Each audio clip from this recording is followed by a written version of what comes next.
What's up, America? Welcome into another episode of Juiced Up, only found right here on GallerySports.com. I'm your host, Rachael Von Orania, and this is the show where I give you my passionate, unfiltered takes on whatever is going on in the world of sports. And I am juiced up as the end of the season gets nearer and closer. Playoff implications are on the line. There's a lot of big headlines, storylines I want to talk about. And who better to talk about them with than my guy, my fan, the Sean Salisbury, former NFL quarterback, who's host of the Sean Salisbury Show on Sports Talk 790 in Houston, Texas. Sean, thank you so much for coming on the show today. MVP race.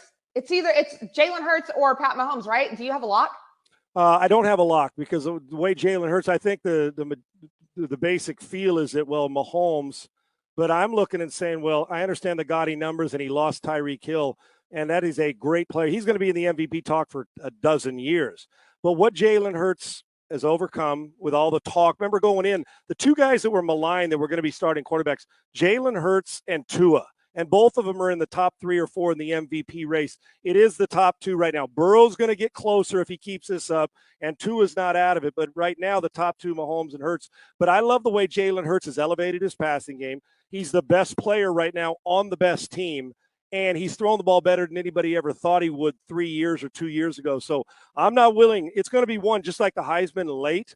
I'm not willing to say there's an overwhelming favorite right now. In my mind, I'd put Hurts ahead of Mahomes right now, considering he's been in the league a lot less time and had a lot less preparation. I'm going with Hurts today. It may change after the weekend.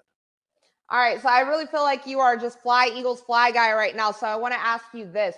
I saw on ESPN a couple days ago, their analytics have the Cowboys with the best chance out of all teams in the NFL at 46% chance shot of making the Super Bowl. That is with the Vikings still in the NFC. That is with the 49ers potentially getting Garoppolo back late in the postseason. That's with, the Eagles, Jalen Hurts, who we're hyping up for probably going to win MVP. Do you think that do you think it's correct that the Cowboys have the best shot at making the Super Bowl this year? I think that, well, the Dallas Cowboys name, Rach, you know this is going to carry a little weight. And I think going in, it was 6 and 1, half dozen the other. With them going getting A.J. Brown and the moves they made for Philadelphia, a late charge in the preseason that had those, and that some people, I actually took the Eagles to win the division over the Cowboys. But I think the Cowboys can win it. Prescott on the field, defense and Dan Quinn have been outstanding. As long as Kellen Moore doesn't get caught up in, I'm going to be a head coach next, let's throw the hell out of the ball. Their MO and their identity is run it first, play action, and throw it. I do think they got a legitimate chance. So if they're a few more percentage points over the Eagles, fine. I'm going to tell you, though, I'm still in love with the 49ers. I know the Brock Purdy thing. We got to see more work.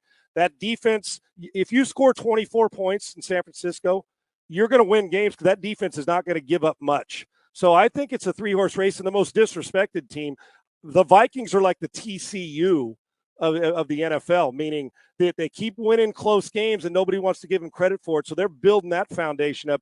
I do like the Eagles and the Cowboys. I don't think the Cowboys are a lock at all. They've shown over their history that they can go lay an egg in the playoffs. We'll see if this is different. Thursday Night Football, Baker Mayfield goes to the LA, comes a Ram, has a game-winning drive to beat your Raiders. Yeah. Everybody's losing their mind this week about that. Can Sean McVay revitalize Baker's career? I think so. And what I loved last night, Rachel, when Baker Mayfield was at his best in the NFL and in college, he had this walk-on mentality because that's what he was. And a lot of times you can get caught up in all the stuff that goes on. And now the guy's on his 3rd team in a year and a little bit of humble pie. And I used to bang the table for Baker, and I think he can. And who better than an inventive and an innovative offensive guy and an opportunity the last 5 weeks that you don't have to worry about anything. They're not going to the playoffs. Cut it loose. And you can use him as an asset. He can back up Stafford, or he's building it and you can trade him or keep him. So I do. And he looked like he was having fun, which stuck out to me that he hasn't looked like that since last year in Cleveland and this year in Carolina. I thought it was amazing, too, in 2 days that you can put in enough that on a 98-yard drive. And the 98-yard drive, he was just reacting. He wasn't overthinking it. You play man coverage, it makes it an easy read on the fade route. I thought Baker did one hell of a job coming in and happened to go through a major, major grind to get himself ready to play. But that's what a veteran's supposed to do, and he answered the bell. Yeah, he did. I mean, if you can't make it with Sean McVay, I feel like maybe you just can't make it. There you go. Yeah, I love to see it. Hey, Sean, I'm super excited to have you on the show. Thank you so much. I would love to have you on again, maybe later on closer to the Super Bowl would be awesome. Thank you for taking the time. Anything you need, I appreciate you're doing a hell of a job. You know I love you, and I appreciate everything. And you get a hold of me, I'll be there for you in January.